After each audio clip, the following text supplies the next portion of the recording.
Welcome to the Good Leadership Podcast. My name is Charles Good. This is part 2 of my conversation with Robert Glazer, a best-selling author and thought leader who just released his latest book, A Compass Within, and is already sparking conversations around values-based leadership.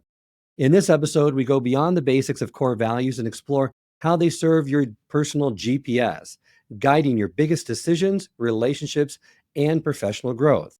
Robert also breaks down how to distinguish between aspirational values and the ones that truly define who you are, and why getting that right is crucial for making aligned, sustainable choices. So if you're ready to reconnect with what really matters, stay tuned. This episode's packed with practical tools and powerful reflections. Welcome to the Good Leadership Podcast, where we explore the stories, strategies, and insights of thought leaders who inspire us to think differently and lead better. Through candid conversations and expert perspectives, we dive into the challenges, breakthroughs, and practical lessons that shape exceptional leadership. There's also this misalignment, right? So once you've identified those on your core values and how you live, how can you identify some signs that people can look for when they're off course? And maybe what steps can they take to realign themselves? Yeah. So I think that we feel when our core values aren't aligned. And in fact, like the opposite test is a good thing because when a core value feels violated, like if I'm doing this work with you, Charles, and there's a core value of like gratitude and whatever it is. And so I'll test that by giving you an antithesis sort of kryptonite. It's like, Charles, you're at a party and someone comes up to you and they start talking about their trust fund and how this isn't going well. And then and you'll just like tense up and be like, oh, this is like, this I have to get away from this because they physically could violate your core values. It's a really fun exercise where I just invent the opposite sort of character and then present it, and the facial they tightens up. So we kind of know these things. If you don't have the words to do it, it might not be like, oh, why does this person drive me nuts? Well, they're just so. For example, like I am someone who's has a core value of long-term orientation, and so I struggle with there's negative versions of this, right? There's people who are manipulating and trying to take advantage of the short term scheme or whatever. But there's also just like I see people, making a lot of decisions or just doing things without any thinking of the consequences of what's going to happen in the long term, right? And so I can sort of identify, oh, like that could be sort of a problem. But just imagine like you're in a town and you're really focused on health and well-being, and you have this group of friends and you've been with them for a while, and they want to go out to drink 4 nights a week and you don't want to drink. Well, going to that bar 4 nights a week and thinking you're not going to drink, that is not putting yourself in the right environment, right? So you need some friends who are in a hiking club, or you need to kind of do something different. Now, if the whole town's like that, then that's a different story. And I think this is why we might not imagine that person who has the, include all perspectives. Well, there's some towns where they're very centrist and ideas are open and respected. And there's some towns that are really politically toxic. It's like you're on team A or team B. And this is kind of alluded to in the book. Like that just may be a really bad community for someone to be in who likes hearing perspectives and doesn't like, oh, you're on our team or their team. It's just not going to feel good. So your radar kind of always goes off, or they feel hard, they feel uncomfortable, like you want to get out of it. The key is if you don't have the language to know what, like why, and you can label it like, oh, this, like I'm really like I'm a health and I have a health and vitality core value. Like that's really important to me. Like, so I don't want to be in pockets or groups where, particularly at this point in my life, where people are, there's some ironic, they're at a conference all day about being better, and then they're having 9 drinks until 4 a.m. in the morning. And I'm like, that's not my version of health and vitality. Well, and for me, yeah, signs of misalignment include for me like being burnt out, unfulfilled, or like you said, just kind of going through the motions, Yeah. right? And I feel, frustrated or anxious, because probably there's that disconnect. And from reading your book and identifying core values or going through this process, for me, the first step was to that realignment was self-reflection, identifying where that disconnect is occurring. Because like you said, many people can't really put their finger on it, even though something just feels not right. There's a moment in the book when Jamie actually like nails them down, and I think a lot of people have, and he starts having this epiphany. And I had some moments like this in my life where you start, it's like you have this list, and then you're watching this highlight reel or low light reel in your head, and you're like, makes sense, makes sense. Like that relationship didn't work out. I was talking to someone recently, and they'd figured out their core values, and they were in the process of a breakup, and they were like, my partner was like the antithesis of three of these core values, right? And I actually think it helped them. They were really struggling from this breakup, but it really helped them to have some peace, that was like a irreconcilable problem. That was not going to get better, right? I love to ski, you don't love to ski, like that's reconcilable, right? In some ways. But I just think these core value gulfs are not. And where, I tell a personal story at the end, but my other experience around this is that where you find fissures and you ignore them, soon you will have craters around relationships or otherwise. And so every time I've sort of been like, Spidey sense is going off that this is a problem, but I'm just gonna, it just comes back, with a vengeance. Probably with people on your teams over the years, right? Where you're like, and then you convince yourself it's going to be fine because it's going to be hard. And then whenever it does blow up and you have inherently those core value differences, it's going to be messier by default, right? Because you don't believe in the same thing. I see that in my kids, and I see that in my friends that say, I'm going to love them for the person that I'm going to change them to be, right? Never works that way.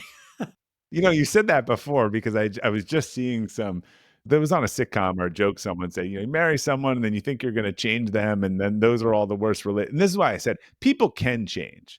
What causes people to change? Like a deep personal commitment that they need to do something different, they need to change, or something happens, right? It's formative early, or they get a health scare, they do something, but that's never going to come from an external source. It's only going to come from an internal. So yes, people can change, but it's so hard that you should bank on them not. Well, you mentioned that core values need to be specific, actionable, and measurable, and to avoid one word core values because they're too open to interpretation or multiple interpretations. Look, there's a lot of things that I sort of list, but the most important thing a core value can do for you is sort of help you make decisions, right? So I have a couple rules about core values. So it's got to be a constant, non-negotiable principle, a distinct kind of definition and a point of view. I think a 2 or 5 word phrase works really well. And then, while I'm not good at grammar, I've been told adjective and noun or adverb and verb.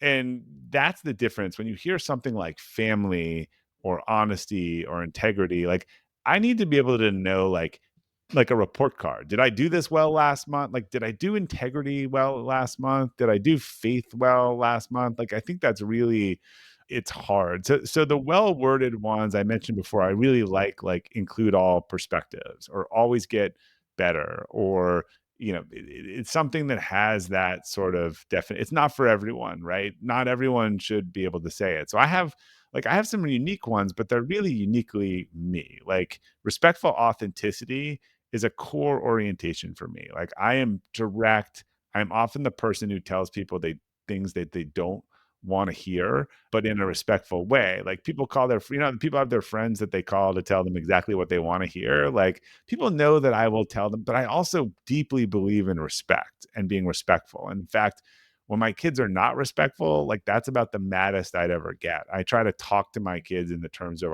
my values and their values. Like, hey, the fourth cookie, that's not just some arbitrary rule we have in our family. Like, that's just not healthy. Like, we talk about being healthy, and that's not healthy. I had a great story I loved in the book about a curfew, a daughter and his curfew, which was, she asked what her curfew was for prom, and it would normally, he would have been like, all right, 12:30, it's a late night, or one, maybe he's going to say 1 o'clock, right, for prom night. He's like, look, it's not an arbitrary rule. Your mom and I, we go to bed early, and he's got some health issue or whatever it is, and we're just not going to sleep really well. People are driving around. We want to know you're home. So really, it's about us, like, getting a good night's sleep. And so whatever you think is reasonable. And she said 12 o'clock, and he was going to say 1 o'clock. So if they started fighting about the rules, right? Rules are arbitrary. But when he kind of explained the value behind it, then he kind of brought her into it, and there was a better outcome. I always loved that story.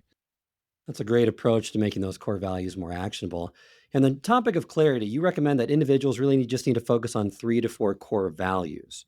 Why do you think having too many core values can dilute their impact, and how can people prioritize them? Well, this I'd flip to an organization. So, how many times does an organization have 10 goals for the year and anyone can tell you what they are, right? And they get one or two of them done and they're not the right ones. Or someone's like, "We have great core values." The thing that people fall for, I was giving this advice to a hospital system last week. They come up with these mnemonics for core values.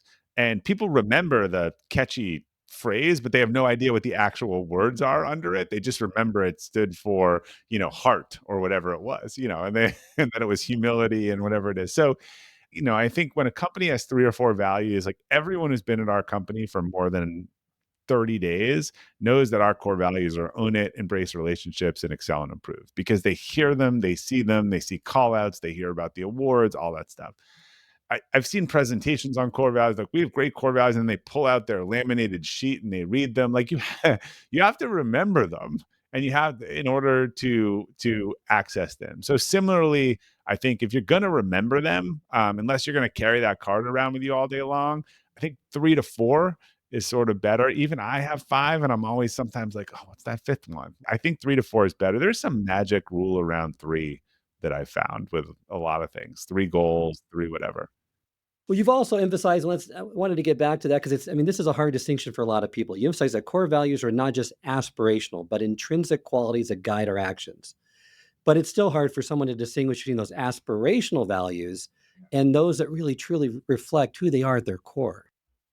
Yeah, well, the questions in the book and the process of determining this are based on like behavioral based questions, right? It almost would be like an interview with everyone. That if you could bring everyone that knew you really well in a room and be interested, if we kept you over here and did the process with you, and then did it with like, tell us what Charles like really good at and not good at, and all that stuff. So this is why it sort of clicks because you've been doing this stuff for a long time, right? There's been things that you go do for hours and don't get paid and they're easy, and then there's stuff that is so hard and you fight against it and it's miserable and you don't want to do it. So like organizations, you can't if you pick something that's aspirational and that's not who you are, it fails this whole test of helping you in that way and helping you as a decision making rubric. So it's hard for people to do because I think they're too worried about the marketing and too like if you're dubious and skeptical, like, and that's a value of yours, like own that. Like it, it's not, you're too worried about how that might look. You're like, look, my job is to be dubious and skeptical. Like I've been that way since I was born, and there's a reason why it happened and whatever.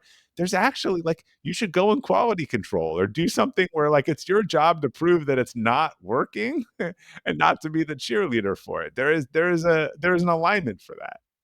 Yeah, absolutely. And those aspirational values are those, like you said, those traits that we hope to embody, but they may not reflect our true selves. And we have to kind of cut through that. You also, which we talked about in our last interview, but I wanted to bring it up here because I think it fits with the values piece too, is that you explain how understanding our past wounds can reveal a lot about our greatest gifts because you are the best person to deal with the person you used to be or have issues with. So can you explain how this connection between your past pain and present values can lead to really greater personal fulfillment and career success? Yeah, again, without becoming an amateur psychologist, I think a lot of psychology is on the right path with a lot of the stuff. But then I think there has been well, how do we go back and blame?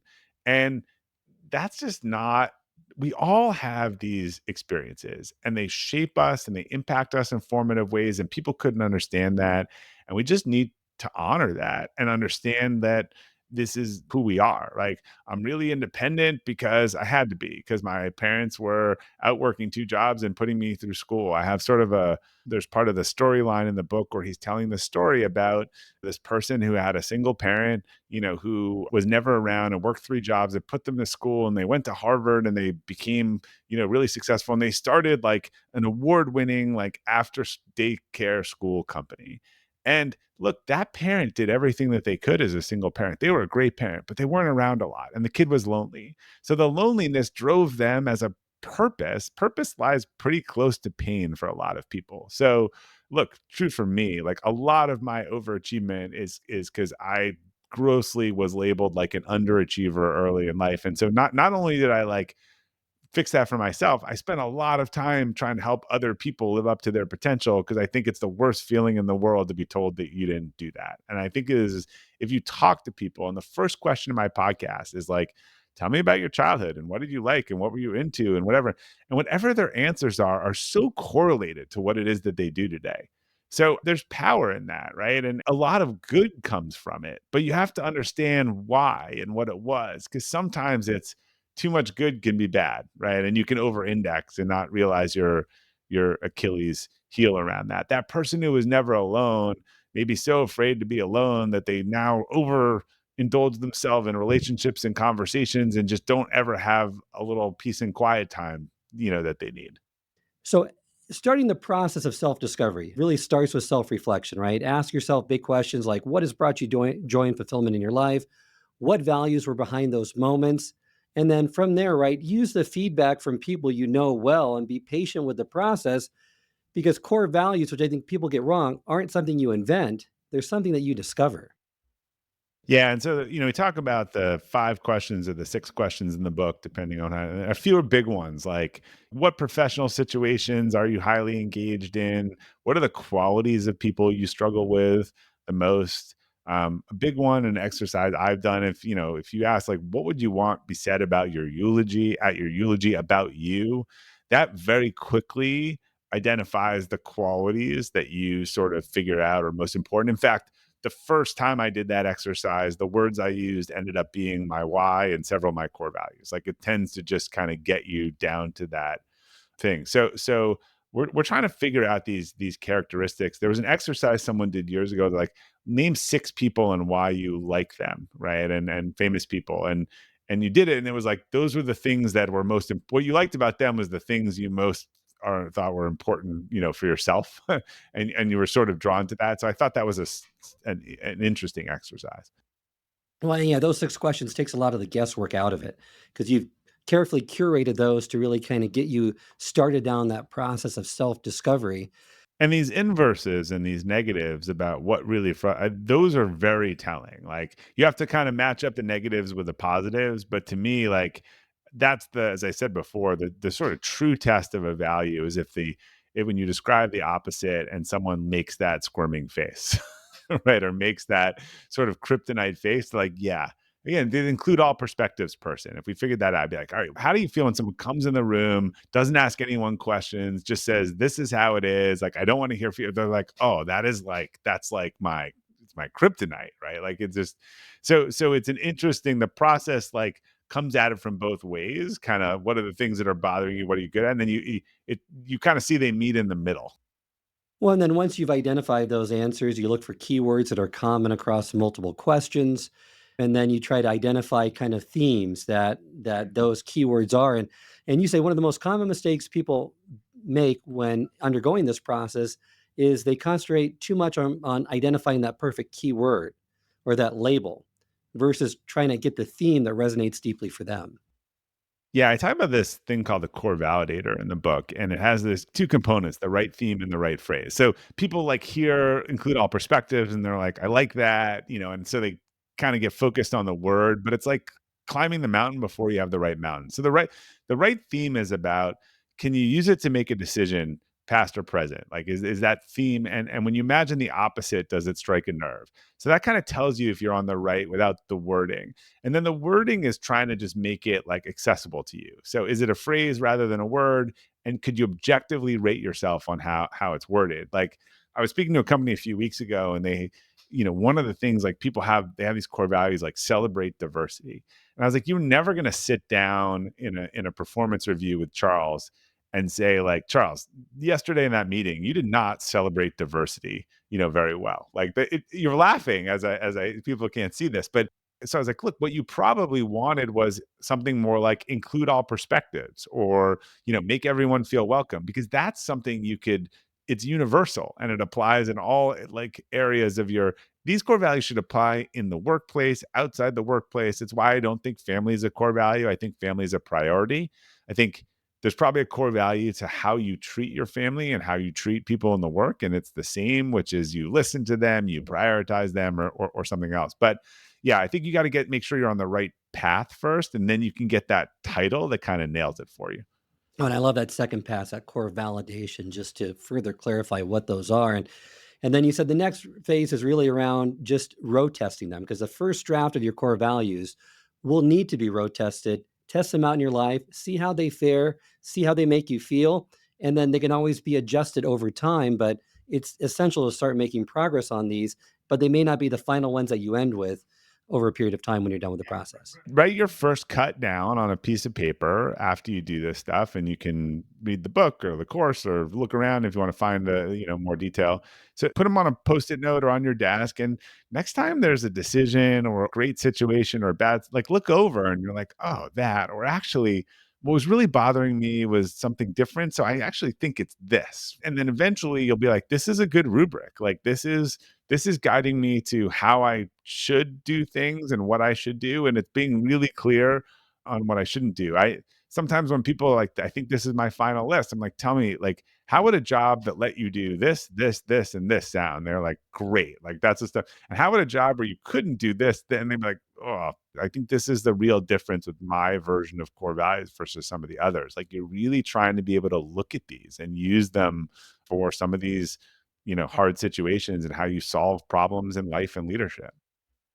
Well, and in my experience talking to leaders, it's really hard to make that distinction because they want to put forth the values that they think other people will value in them as a aspirational good leader versus what's really core to who they are. How do you get leaders really to kind of separate the two, to say, okay, I know this is what you've been told. I know this is the person you want to be or embody, but what I'm looking for is more core values to who you are. And if you do this, it's going to be a better overall result and product in the long run. I think people want to be who they are. I think to the extent that a leader is not willing to be vulnerable or realize where they've made mistakes, that doesn't have the ingredient of a great leader. So most people I know who are great leaders, with this discovery, they'd be like, oh, like I got to go make some changes based on this. Like I don't want to be who people think I am. I want to be who I like. Who wants to do that? So maybe in those cases, one of those people value like shallowness, like I don't know, or they value like performativeness, and maybe that is actually something that they value that would be a pretty bad quality in leadership. But I think people are pretty excited to feel like particularly organizations.